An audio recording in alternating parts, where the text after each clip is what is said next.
Okay, so I'm going to keep this one very brief, but it does offer some interesting talking points.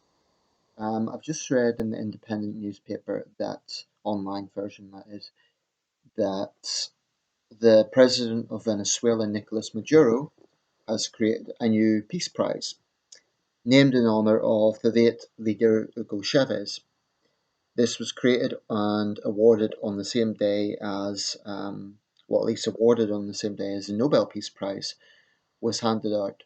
Now, whether this was a rebuke to the Nobel Peace Prize or not, I don't know, but it doesn't seem like coincidence to me that this year's Nobel Peace Prize has gone to the Colombian president. Relations between Colombia and Venezuela have for some time been quite strained.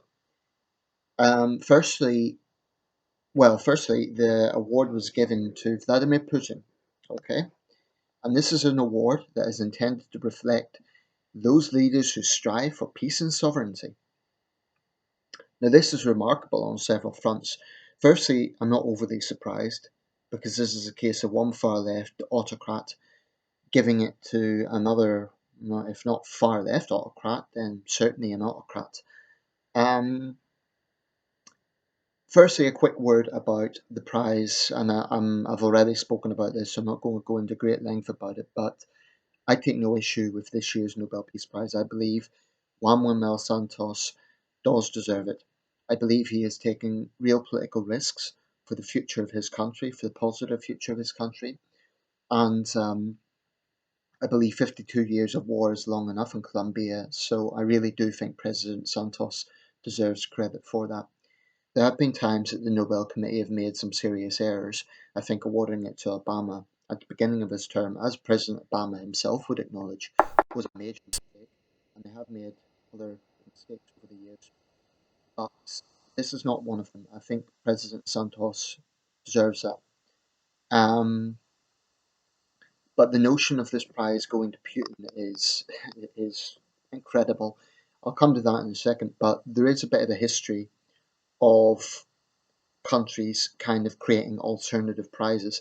Back in 2010, when the very brave Chinese dissident Liu Xiaobo got awarded the Nobel Peace Prize, the bullies of the Chinese regime decided to create their own award, and I believe Putin got that one as well. Because the communist regime hated the idea that someone who peacefully stands up to them was recognized for their work. Um, well, what we're seeing with this, from my perspective, is a national leader, Nicolas Maduro, who's trying to distract from the crisis in his country to continue the veneration around a dead autocrat whose record is appalling, Hugo Chavez, who, by the way, left Venezuela with a homicide rate four times when he came into office than when he came into office. 19,000 homicides in Venezuela per annum on average when Chavez was in power. Look at Venezuela now, it's a complete mess. You have people literally fighting over food.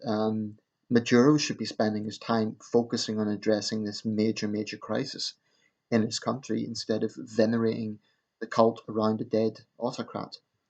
Um, as for Putin getting a peace prize, because let's be clear, this isn't just about sovereignty, the prize is specifically for leaders who have excelled in fighting for peace. Now, I'm well aware that Putin has a very vocal online sort of army of sycophants who worship him and think he's a great leader and all the rest of it. But even if you think that Putin's a strong leader and you admire things about Putin, no one can keep a straight face and call Vladimir Putin a peacekeeper. This is a man who has armed the Syrian regime from the very beginning of this war.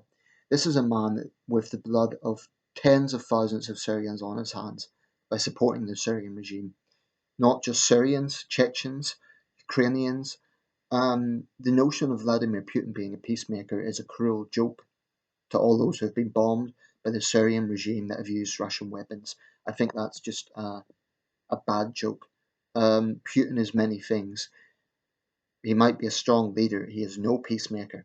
He is no peacemaker. And that's not to say that Western leaders are, but Putin is not. Incidentally, just to balance this video out, yesterday There's 155 people killed in Yemen by our great ally. By our, I mean, Saudi Arabia. 155 people. I believe when history books come to be written, our biggest flaw in the Middle East will not just be the invasion of Iraq, but it will be our continued support of this very vile regime in Riyadh. Because it does look like double standards when we're attacking Russia for its role in Syria, whilst we're supporting Saudi Arabia for its role in Yemen.